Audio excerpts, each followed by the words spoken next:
¿Qué tal? ¿Cómo están? En esta sesión vamos a ver dos autores.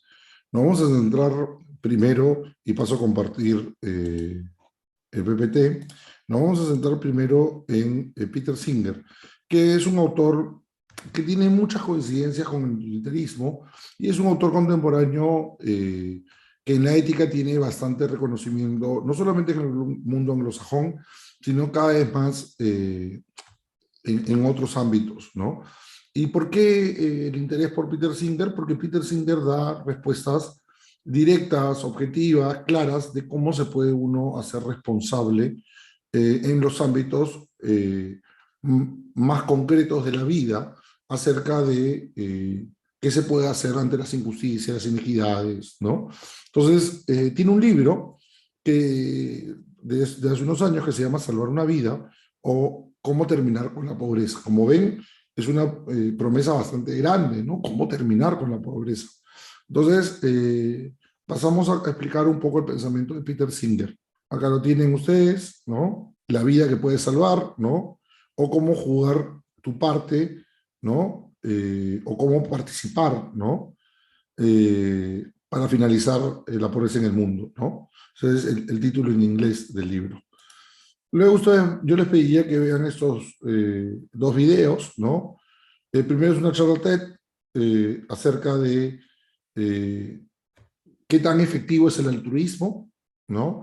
Y por otro lado, tres problemas que podríamos solucionar, ¿no? Cree Singer a partir de cambiar nuestros hábitos más cotidianos, ¿no? Entonces, yo les pediría que luego los vean para que puedan entender un poco mejor el pensamiento de Singer, digamos, ¿no? O incluso podrían ustedes hacer pausa en este video y buscarlos, digamos, ¿no? Para Singer, él nos plantea dos temas que considera centrales. ¿Cuál es nuestra responsabilidad con aquellos que viven en pobreza extrema? ¿No? Y convencernos de que debemos utilizar la mayor parte de nuestros ingresos para ayudar a los más pobres. Y esto es básicamente lo que también está en estas dos charlas o estos dos videos, ¿no? O sea, para Singer es claro que tenemos una responsabilidad con las personas que viven en extrema pobreza, y esto lo explica a través de algo que él, como en el caso del utilitarismo, se apelaría a un sentido común, digamos, ¿no?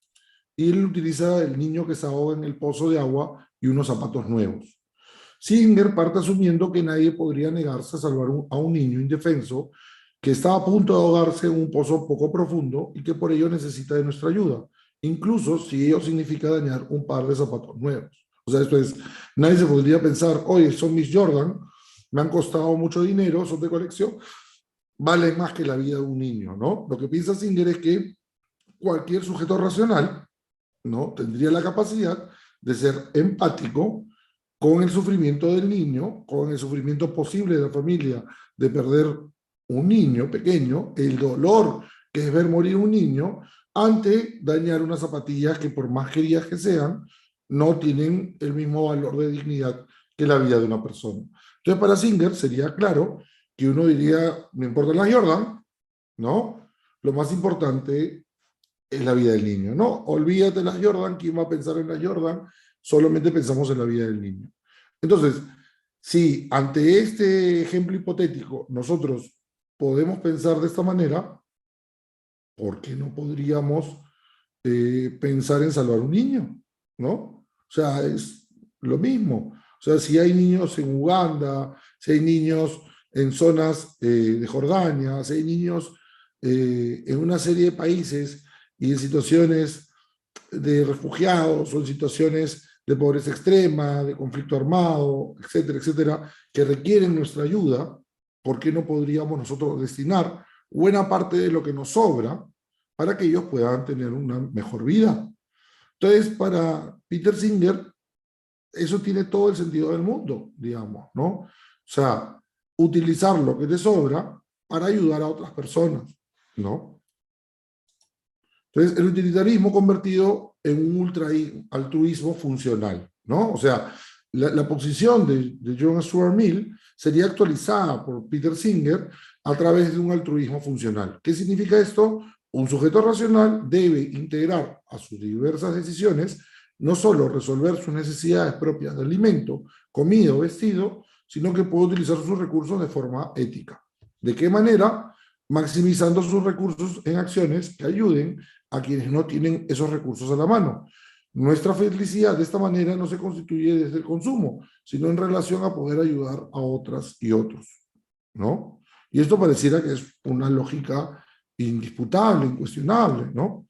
Singer por eso nos presenta una serie de cifras para poder distinguir entre el tipo de pobreza que se vive en los países desarrollados y en otros países en que la pobreza extrema es realmente una trampa, se carece de un adecuado acceso a una serie de bienes y servicios, tanto públicos como privados, que impiden el acceso de forma radical a las condiciones materiales mínimas para la existencia. Una posible crítica al pensamiento de Singer, y que me gustaría que puedan contemplar a este altruismo efectista, es que hay que entender que si bien es importante ayudar de forma individual en relación a las necesidades directas que nos interpelan, animales maltratados, mujeres violentadas, niños explotados, etc., estos problemas se expanden gracias a que a un nivel estructural existen y persisten desigualdades que no se pueden resolver únicamente actuando de forma individual, dado que requieren debates más amplios y complejos para modificar la forma en que hemos diseñado la sociedad, tal como hemos visto con Iris Mariuchan. De ahí que se necesita una perspectiva más amplia sobre la justicia para pensar sobre cómo resolver estos problemas. Y acá volvemos a un tema que ya hemos tocado en la primera parte del curso y que es importante volver, que es la justicia. Y nuevamente volvemos a pensar la justicia teniendo en cuenta un marco estructural. ¿Por qué? Porque si bien el altruismo de Peter Singer es muy interesante y tiene una serie de características muy positivas, anula la conciencia de que los actores que se encuentran en esas dinámicas se encuentran dentro de dinámicas más amplias de injusticias estructurales que no van a modificarse ni cambiar por ese altruismo, por más potente, por más enraizado, por más efectivo en el sentido de entregar la ayuda que sea. Hay que entender de que hay problemas que solamente se van a poder modificar llegando a acuerdos en grupo y que requieren y necesitan un cambio de mentalidad o un cambio de perspectiva consolidado a través del grupo. No me malinterpreten, no está mal buscar ser altruista, pero es bastante ingenuo creer que el altruismo por sí solo resuelve muchos de los problemas con los que la mayoría de personas, millones de personas, tienen que lidiar constantemente en el mundo. Nancy Fraser, una propuesta para pensar los problemas estructurales. ¿No? Nació en el año 47 y sigue viva la doctora Fraser. Un viejo conocido, el problema de la justicia. Fraser plantea que no solo se encuentra en debate la sustancia de la justicia, con preguntas tales como ¿cuánta desigualdad económica puede soportar la justicia? ¿Cuánta distribución se requiere y de acuerdo con qué principio de justicia distributiva? ¿En qué consiste la igualdad en el respeto? ¿Qué tipos de diferencias merecen reconocimiento público y por qué medios? Si no el marco, ¿no? ¿Qué cosa es el marco? Para ella es un metanivel. ¿Qué significa esto? Lo que está dentro del marco es lo que nos permite comprender las cosas. O sea, cuando uno ve una foto, no ve lo que está fuera del marco, uno ve lo que está dentro del marco. Entonces, cuando uno logra percibir un problema en la sociedad, uno tiene que entender que ese problema tiene niveles y que esos niveles tienen que ser identificados, tienen que ser colocados dentro de un marco para poder visibilizar los problemas que lo causan y las posibles soluciones que están enmarañadas en esos problemas. No es tan sencillo atacar un problema de inequidad, de injusticia, de abuso, como identificar a los buenos y los malos. Hay que salir de esa visión tan chata de entender los problemas. La realidad es que los problemas están consolidados en las sociedades a partir de una serie compleja de relaciones que habilitan y fundamentan de forma permanente que esas inequidades e injusticias se consoliden cada día más en nuestras sociedades, en nuestras vidas. Entonces, la mejor manera de poder combatirlas es precisamente generando un frame, generando un marco, teniendo la conciencia de que son varios los niveles que vamos a tener que atacar, que vamos a tener que combatir para poder solucionar un problema estructural. Entonces, ¿cuál es el marco adecuado dentro del cual han de tomarse en consideración los problemas de justicia de primer orden? ¿Quiénes son los sujetos apropiados con derecho a una justa distribución o al reconocimiento recíproco en un caso determinado? O sea, es bien complejo, porque uno quisiera decir, los pobres. ¿Quiénes son los pobres? ¿Pobres en qué aspecto? En representación pública, en representación política, legal, en acceso a educación, salud. O sea, ¿pobres en qué sentido? ¿No? Entonces, hay varios aspectos sobre los que se tiene que comenzar a reconstituir muchos de los criterios con los que se analiza la pobreza o se analiza la inequidad, ¿no? Porque muchos actores podrían aparecer como fuera de los estándares comunes o convencionales de PBI, pero se encuentran en zonas de marginalidad peligrosa y que necesitan ser atendidos.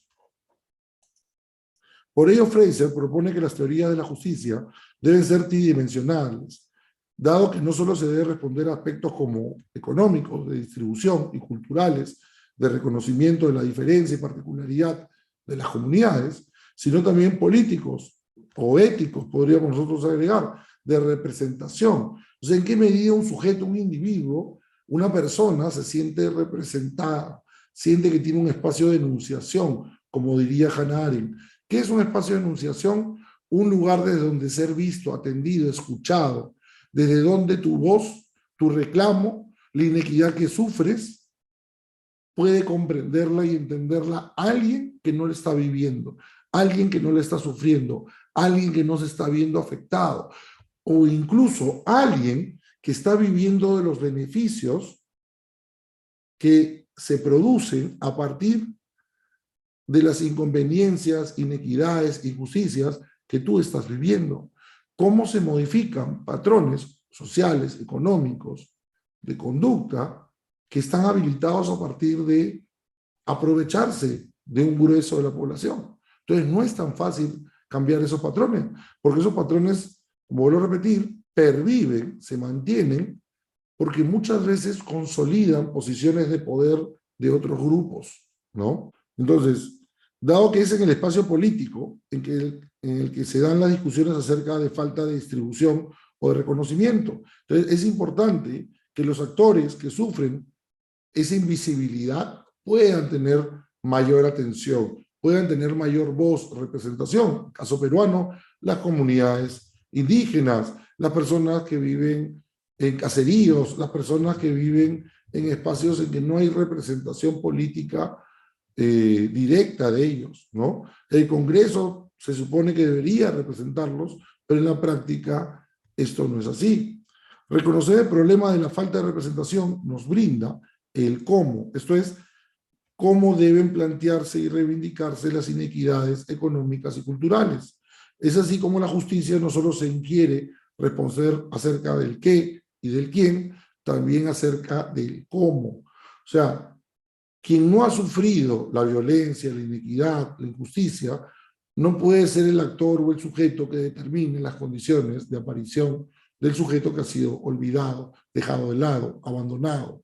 Y no puede ser el que defina la forma de la reparación. Tiene que construirse espacios de diálogo, de encuentro, para poder ir pensando, entendiendo, comprendiendo qué necesita el otro. No solamente entrar en el presupuesto del erario nacional, un caserío, una comunidad, sino políticas públicas adecuadas a las necesidades de esa comunidad. Entonces se necesita un reconocimiento de la diferencia, de la particularidad. Por eso es importante el tema de la representación. Y esto tiene un elemento ético fundamental. Muchas veces nosotros queremos soluciones simplistas, a rajatabla, ¿no? Regla de tres simple. Y eso es ser ingenuo. Hasta podríamos decir algo malévolo, porque los problemas son siempre complejos.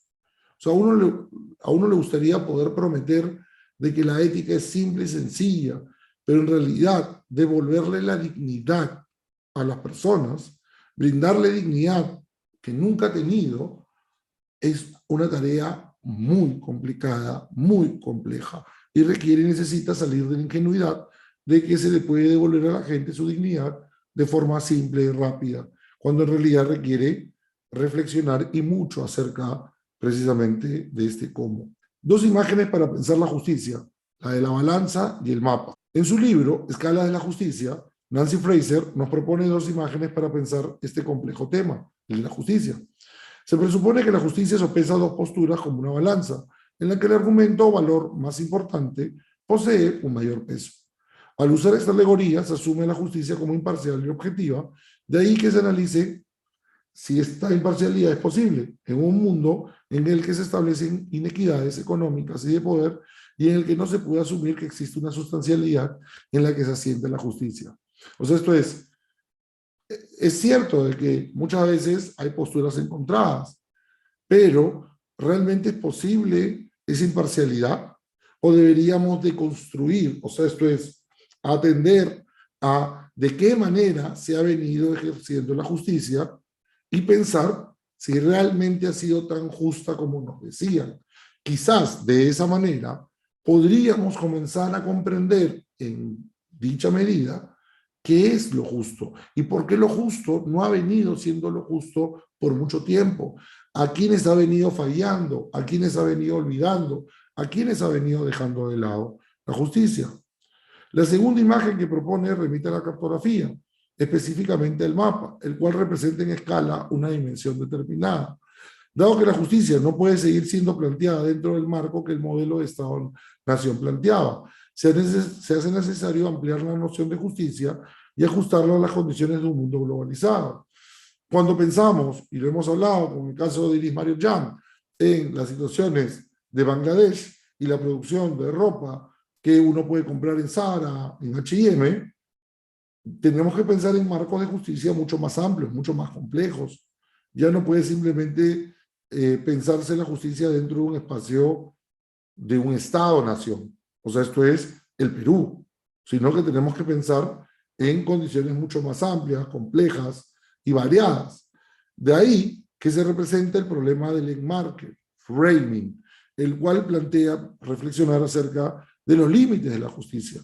En la actualidad se hace más complejo, por poner un ejemplo central, el definir qué aspectos se debe priorizar, si la distribución económica, el reconocimiento cultural o la representación política. O sea, hay muchos problemas que tienen niveles de complejidad, ¿no? El tráfico de personas está asociado al tráfico de divisas, al blanqueamiento de dinero. ¿Quiénes blanquean dinero?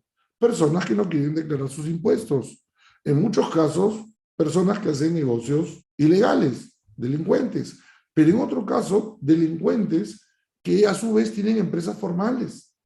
O sea, no solamente los delincuentes entendidos como cárteles o grupos armados, delincuenciales, gángsters, ¿no? Camorra, sino también grandes grupos empresariales tienen cuentas que lavan dinero y que lavan dinero a partir de prácticas como la prostitución ilegal, tráfico de personas, etcétera, etcétera, etcétera. O invierten en el tráfico de drogas para lavar dinero, etcétera, etcétera.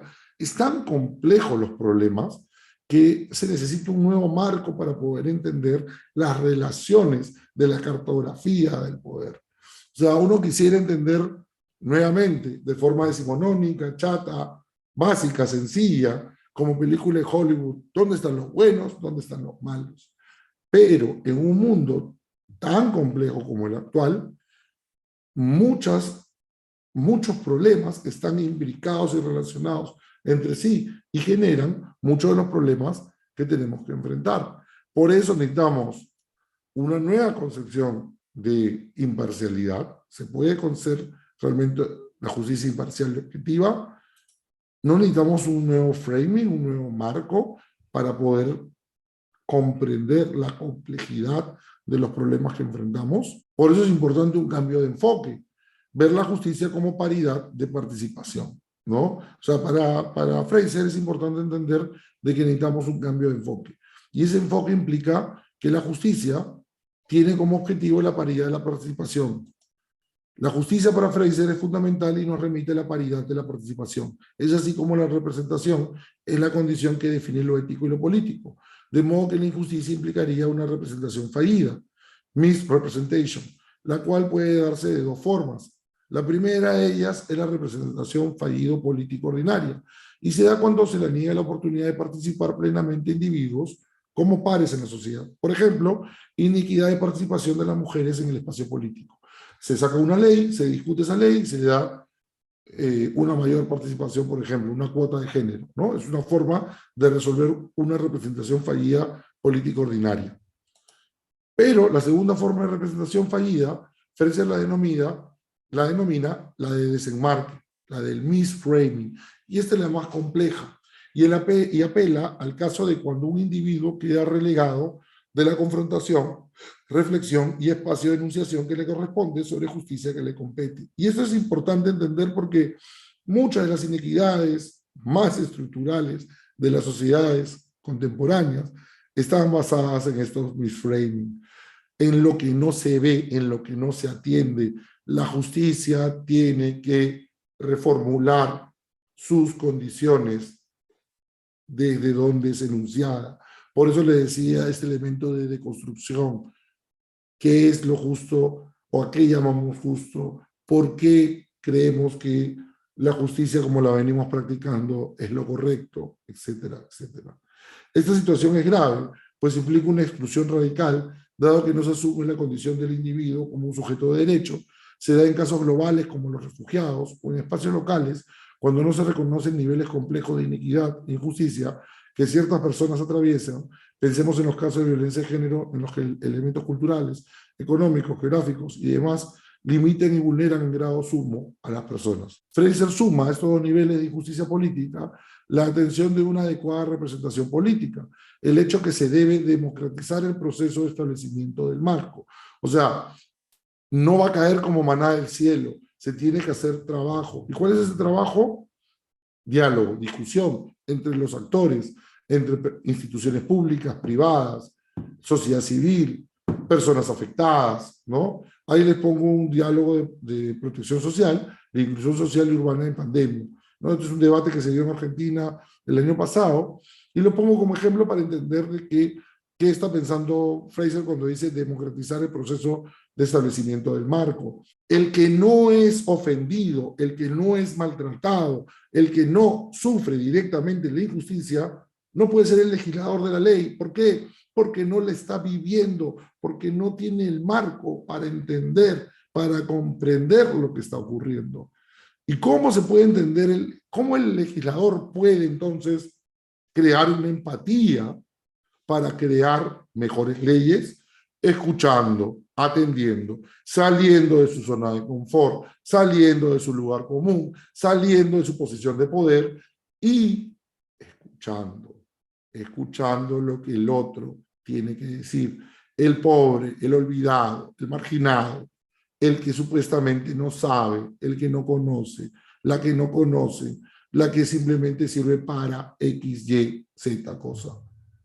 Si no se comienza a reestructurar el poder escuchando a los que han sido olvidados sistemáticamente, no hay forma de reconstituir el poder y hacer que la justicia sea realmente justicia. Fraser, o cómo enfocar la crisis en el mundo contemporáneo.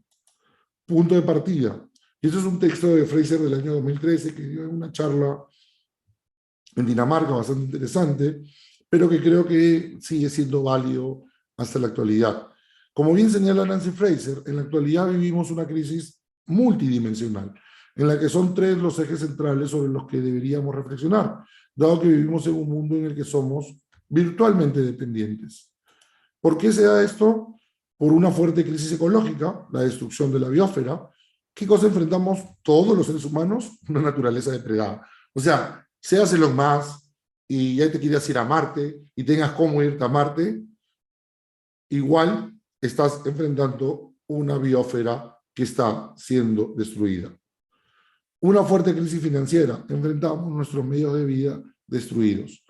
La charla que dio Fraser estaba en el marco de la crisis de 2007-2009, pero como saben, esta crisis financiera entre comillas, se había superado, pero la pandemia ha generado que la desigualdad crezca. Seguramente me pueden decir que en ciertos sectores la economía creció, pero ese crecimiento de la economía tuvo su otro lado, que las desigualdades se vayan ampliando, o sea, que haya más pobres. Una fuerte crisis en la reproducción social. Enfrentamos, ¿qué cosa? Comunidades y sociedades desintegradas, fracturadas. Y precisamente la pandemia ha evidenciado en grado sumo esa fractura, esa destrucción. ¿De qué forma? Haciendo que nos canibalicemos, haciendo que nos destruyamos los unos a los otros por una cama de hospital, destruyéndonos unos a los otros por un concentrador de oxígeno, por un balón de oxígeno, vendiéndolo en cantidades irrisorias, impagables, jugando con la vida de otros seres humanos. Entonces, estas tres dimensiones, estos tres problemas, deberían hacernos ver que nadie está libre de estas tres situaciones que están produciendo una crisis en la actualidad. Y que la pandemia, como digo, no ha hecho otra cosa que radicalizarla. Cito a Fraser: nuestro entendimiento de crisis tiende a enfocarse en solo un aspecto, típicamente el aspecto económico o ecológico, lo cual lo aísla de manera privilegiada al resto. En su mayoría, las teorías ecológicas aíslan la crisis de naturaleza financiera, cuando la mayoría de los criterios sobre economía política no logran llevar ese dominio hacia una relación a la ecología. ¿Qué quiere decir esto? Lo que les decía con el tema del multinivel y el marco. Un problema de la biosfera ecológico es un problema de reproducción social y es un problema también económico. Tienen niveles y tienen que están conectados. Por eso la complejidad de los problemas en la actualidad, porque tienen niveles, porque están conectados, porque generan relaciones en distintos espacios de distinta envergadura, con distintos niveles de conflicto.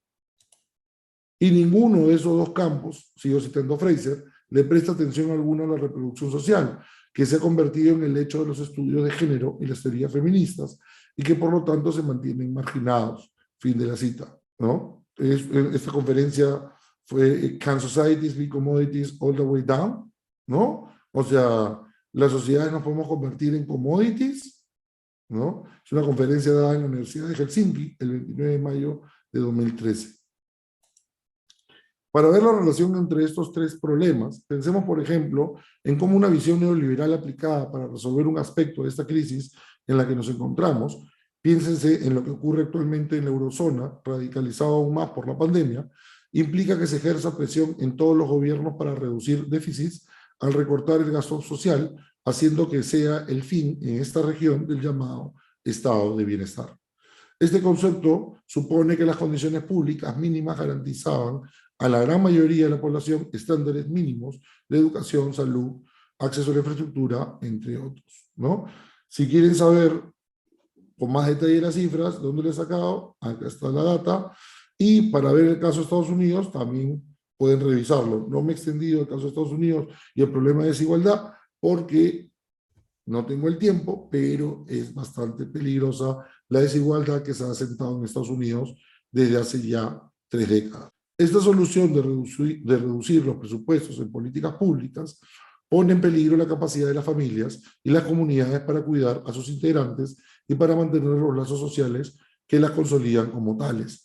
Esto es el aspecto de la reproducción social, ¿no?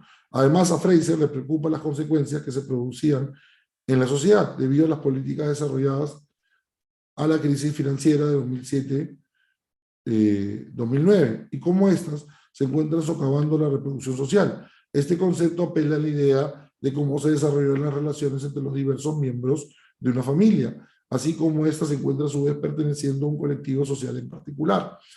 Entiendan, la pandemia, como les ponía de ejemplo, ha radicalizado el individualismo ad extremis, anulando cualquier otra forma colectiva de relación, de vínculo. Los espacios sociales cada vez se reducen más a prácticas urbanas individuales, en las que la gente puede estar compartiendo un parque, pero no interactúa entre ellas, porque desconfías del otro, porque el otro puede ser un agente de riesgo para tu vida. Entonces, los parques están llenos de personas con sus animales, con sus hijos, pero interactúan de forma conjunta, dialogan, se expresan, identifican problemas en común, buscan soluciones en común para esos problemas. Lo más probable es que no, porque las formas de reproducción social se han deteriorado en grado sumo. Cualquier forma colectiva de reunión, de vínculo, es vista con sospecha. Claro, alguien me puede decir, pero hay conjuntos de madres en los parques, o hay conjuntos de amantes de los animales. Sí, y habría que precisamente rescatarlos, habría que precisamente siempre mirarlos como posibles espacios para generar comunidad, vínculo, relación, rompiendo una visión meramente utilitaria, meramente de funcionalidad, de objetivo, ¿no? O sea, ¿a qué me refiero con funcionalidad de objetivo? Que todos tenemos un problema en común, entonces por eso nos juntamos. No, sino que entendemos que somos seres interdependientes, intersubjetivos, y en esta segunda parte del curso me gustaría que entendamos más esto, ¿no? Esta necesidad de la interdependencia como condición de la existencia humana. Subrayen eso, la interdependencia como parte de la condición de la existencia humana. Para Fraser, se debe suprimir el separatismo crítico, creer que se puede resolver o abordar estos temas por separado.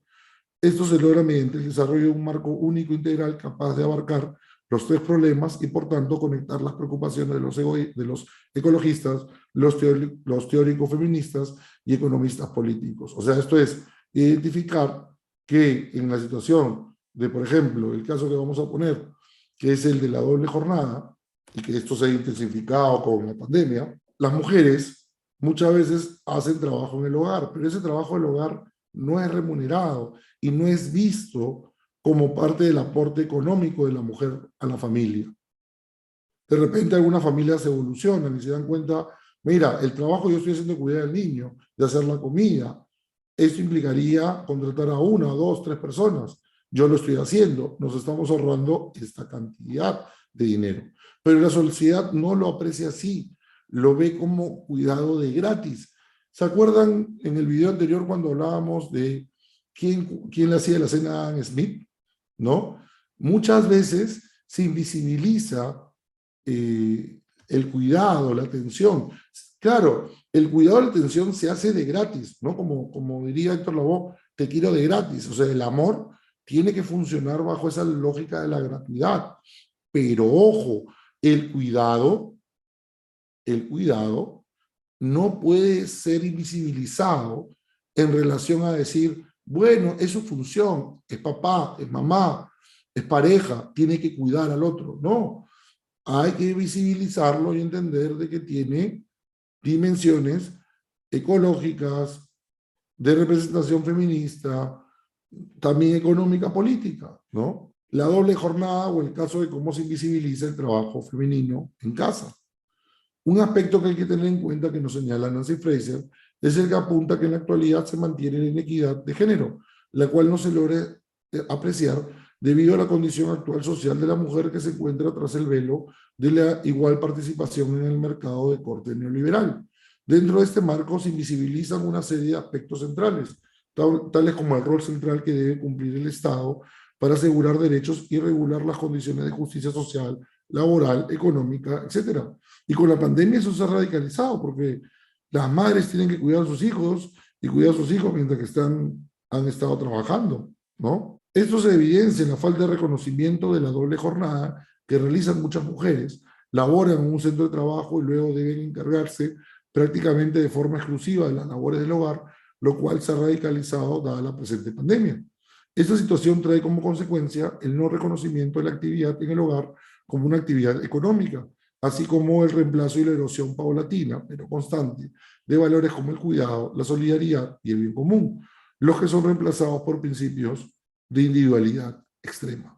Y estos principios de individualidad extrema, lamentablemente, cada vez, como hemos visto con Byung-Chul Han, se expanden, se asientan y se consolidan cada día más.